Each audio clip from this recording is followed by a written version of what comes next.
Hit mute on your computer. Oh, yeah.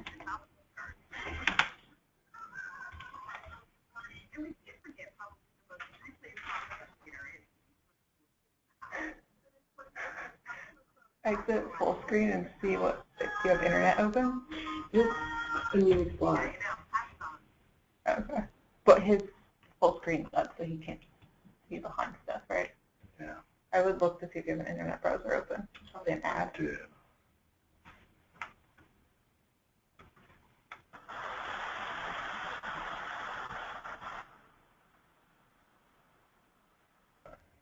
See what I don't know.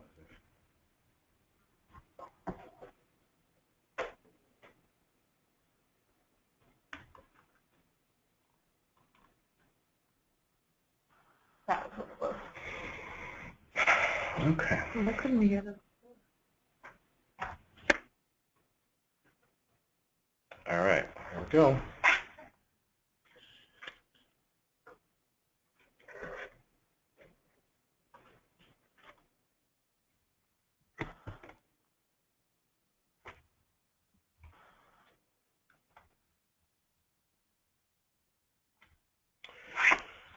Good morning. This is Dr. Edgar Stewart, and I am the manager of the non-public monitoring team, and I'm here with my team, Ms. Sharon Powell, Mr. Eric Lund, Ms. Cassandra Trimboli, and Ms. Allison Losi. We welcome you to this webinar, and we hope that you'll be able to get some useful information. Just wanted to say from the beginning, so the focus here, we have selected 3 sets of regulations to focus on in this webinar. However, what you all should know is that the expectation from OSCE is that non-public schools are continuing to demonstrate compliant practice based on all the COA regulations. So some housekeeping information to start with. The slides, I've emailed the slides out to all of the registered participants this morning, so you should have a copy of those as well. There is no place in the actual GoToMeeting interface to download slides. So if you need to get a copy because you haven't received a copy, please email any one of the members of my team, not me, to access the slides if you don't have them. Please use the question interface to be able to submit questions to us for each of the sections, and we'll be actively monitoring each of the sections as we go through them. And we will be, trying to answer on the spot any questions that are more about clarification of a particular slide that we're going through. If they're more general questions, we'll wait till the end of each section to address those. And if there are time constraints that we're not able to address questions at the end of each section, we will be following up. So for any of the questions that are more specific to a particular LEA or non-public school and really don't have a lot of application across other schools, or LEAs or non-public schools, we'll be asking you to submit those questions to us, or we'll circle back with you after the webinar. The more general questions that we're not able to get to, we'll be developing an FAQ document that will accompany the slide presentation when we house it on the OSCE website, so we'll let you know about those as well. Next steps, as I said, we hope you're able to get some useful information from this webinar today. Please feel free to email us about additional concerns you have about things that we've covered. We will continue to be looking at our compliance data from on-site monitoring findings and be developing additional webinars or trainings slated for the summer, so that there's a way to be able to kind of address areas of concern, identify exemplary areas of practice. So again, we welcome your feedback. So let's review the agenda. Our objectives here again are to cover 3 select special education practice areas based on our regulations, and based on the analysis of data over the last 2.5 years from on-site monitoring findings. So we'll be talking specifically about restraint and seclusion implementation, the documentation and the follow-up, also attendance and truancy notification, along with related services and the requirements for documentation. The format of each of these sections that we'll be talking about is to review the past findings of noncompliance, and the data that we've been looking at are based on our on-site monitoring findings over the past 2.5 years, starting with the 2012-13 school year, and as of February 10th of 2015. So it's a pretty robust data source in terms of looking at findings over a number of different non-public schools and the LEAs that send their students to those non-public schools. So we'll be reviewing that data. We'll also be reviewing the relevant DCMR regulations and, where applicable, federal regulations. And then we want to be able to allow a significant amount of time to focus on any questions that you have based on the slides or from your experiences.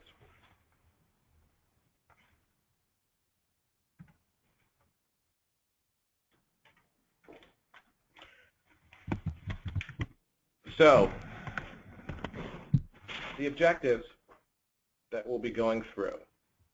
Again, we're reviewing the findings. We want to make sure that we're able to highlight our expectations of LEA's responsibility to their students attending non-public schools. And as I said, we'll be reviewing previous monitoring findings. And most importantly, again, it's not just about identifying what's wrong, but really focusing on how to develop strategies to ensure future compliance. Because at the end of the day, compliant practice leads to more favorable outcomes for our students.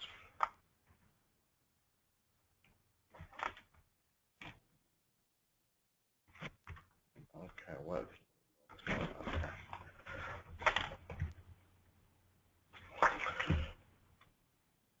here? Responsibilities for students attending non-public schools. And as you see here from this table, OSSI, the non-public school, and the LEA all have responsibilities. Really the focus of our work here today in the webinar is to look across the third row.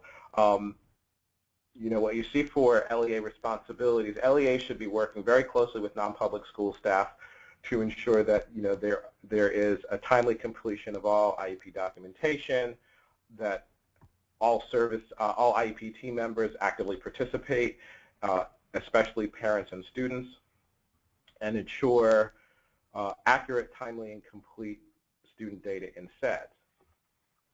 Conversely, the non-public school has a responsibility, and it's OSSI's expectation that non-public schools are working closely with LEA staff to make sure all documentation is completed timely, that services are delivered as per IEP regulations, and that the members of their school staff are also actively participating in all IEP team meetings.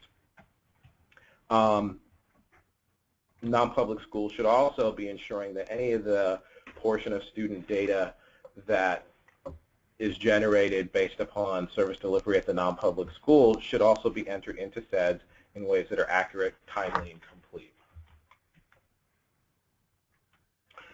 So just to kind of give you a snapshot, we'll get into these in more detail later on, but some of these areas over the past 2 years that we've been looking at, here are a review of just some of the kind of more significant areas of findings. What we've seen over the past couple of years is an increase in the non-compliance rate for student progress reports, from 24% going up to 33% this past school year in 13-14. One of the significant areas where we've seen some decrease in non-compliance has been in the area of ESY being determined on an individual basis. And I think that we've been able to get the message out that the compliance standard that we're looking for when we do our file reviews is that the ESY worksheets are making it into SEDS. We know you're having those conversations. We know you're checking the boxes in on the IEP, but what wasn't happening was the actual ESY worksheet, which really helps to identify that the decision for to provide ESY services or to not provide it is determined on an individual basis. And I think that message has gotten out in such a way that we've seen some decreases in noncompliance, or more positively, we've seen an increase in the level of compliant practice. What you've seen here in the last row is that the implementation of related services remains to be a pretty significant area of noncompliance, and consequently, it's one of the significant areas we'll be covering here today. All right, we're going to be moving into the specific materials.